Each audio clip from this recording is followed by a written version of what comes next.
Naz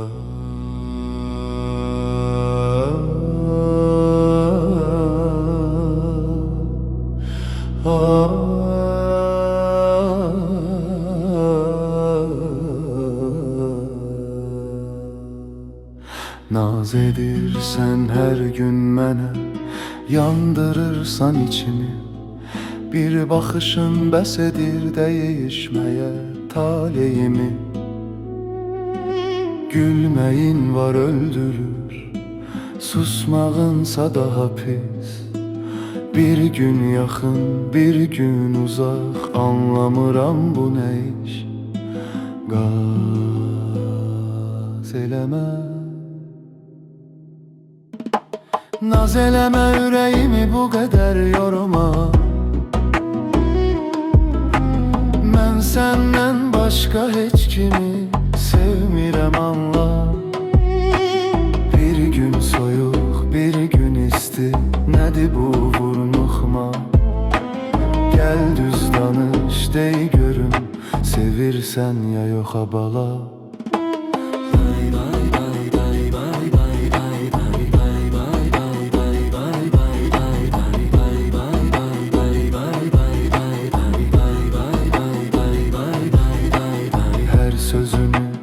Gözləyirəm, yazmırsan, ah çəkdirirsən.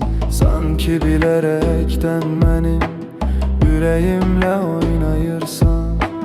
Bir gəl desən qaçaram, bir get desən dayanaram.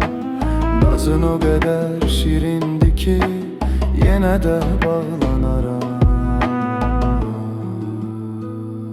Naz eləmə,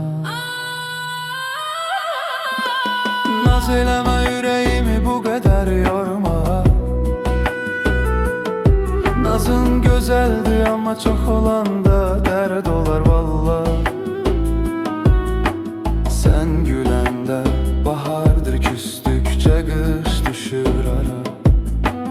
Məni özümdən alırsan, gəl biraz şəfqət bala. Dey dey dey dey dey dey dey dey dey dey.